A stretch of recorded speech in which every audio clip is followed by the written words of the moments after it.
That was your crazy train. Yeah. You know what was a crazy train this week? Our president took a 20-hour train ride into the Ukraine. This motherfucker is like born. And not Matt Bourne, I'm assuming. No, He doesn't have makeup behind his No, ears. this is Jason Bourne. This motherfucker. So the first story comes out about this. Granted, I'm not up fucking milking the cows, so I'm not getting the 6 a.m. fucking call on this, but it's clandestine.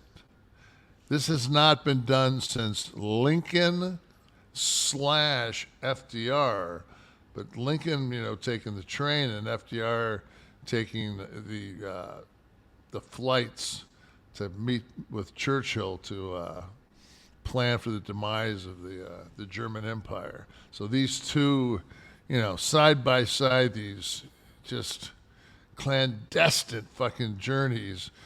And, I'm like, fucking Biden took a 10-hour, God, man, that's pretty fucking ballsy. It's not like fucking like anybody says, we're going to fucking have to make a run for it. Not like that motherfucker with that Gates going anywhere. You better put him on a fucking stretcher and pull him. So then as the day goes on, I hear, and of course they talk to the, smarten the Russians up that Biden was on the train. I'm like, what?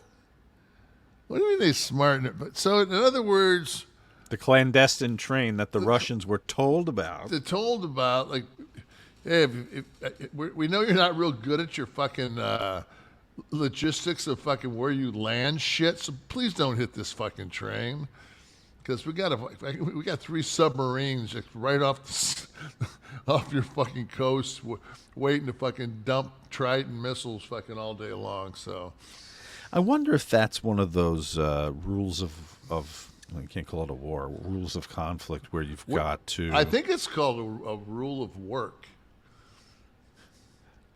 Brother, don't grab my left ankle. It's fucking sore. Gotcha. Make sure the butcher for Sean, the man to pull the right one, Kev. Right. So Biden's on this train. Yeah, Biden's. So then we get to Kyiv, and as they're marching around, and seeing everything and blah blah blah.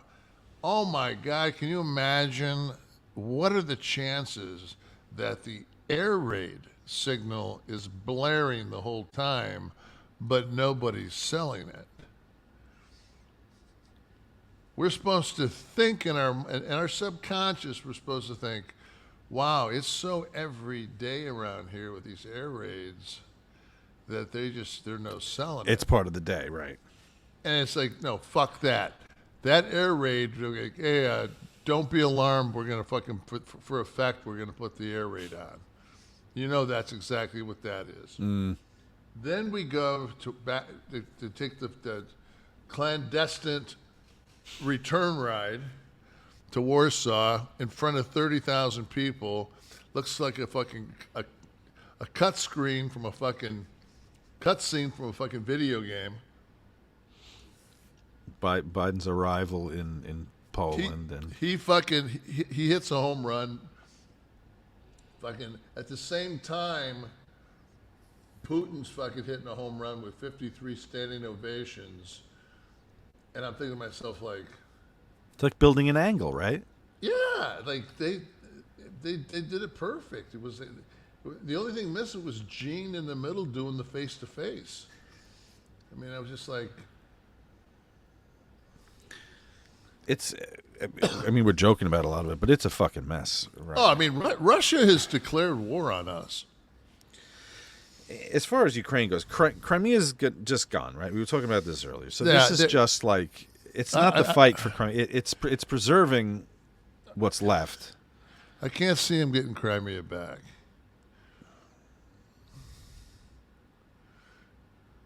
And the troops we're down to desperate measures in the Ukraine here, right? What's the statistic you saw on the fighting life of a Ukrainian soldier? Well, this is of any Marine in that region. I'm not sure if it doesn't include the Wagner Group and anybody else, but you got about a 4-hour window once you fucking engage of life expectancy. That's fucking amazing. So horrifying. The thing is too is like I watched like a guy went down the rabbit hole last night on YouTube and got some very I would say very political right ex-military people that basically were saying there's no way we're giving them the M1 tanks that we have, so they're going to get downgraded, and they haven't like made ammunition for that specific tank in quite some time. So like all these spare parts and all this ammunition, it's like when they started off, and we gave them like fucking I don't know how many javelins we gave them, and a javelin basically what it is it's shot from your shoulder, but as it takes off, it goes up and then comes down, and it's to go through the very thin armor on the top of a turret. They found that they also worked very well at taking out the trucks that they were pulling the tanks, because they didn't have fuel to pull the tanks.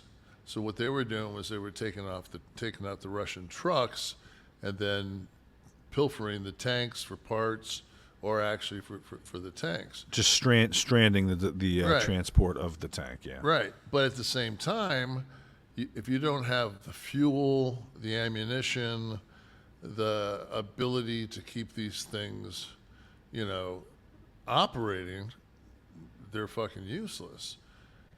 And it's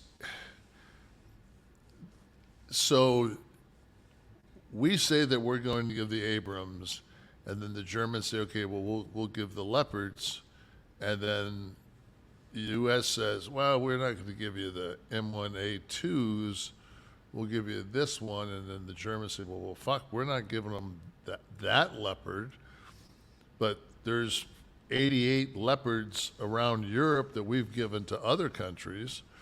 You can have those motherfuckers, except there's really not that much ammo for them. Mm. So it's just like this. And which, the only time Mitch McConnell has anything to say during all of this, he hasn't said a word, but like 2 days ago, he just said, well, it doesn't really matter. You just need to get it to them now. Now, I saw that, yeah. In other words, like, one thing you can't do is deliver, so now it's time for fucking you to deliver.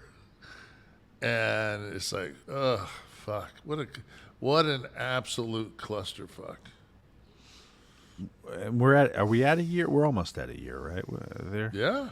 I think in several, they want to have, I can't think of it, it's like Bannerhof or whatever, they want to take that on the anniversary of 1 year, whether they take it or not. They're gonna proclaim that they take this, and the thing was they called this city the meat grinder, and it has basically no military significance to either side.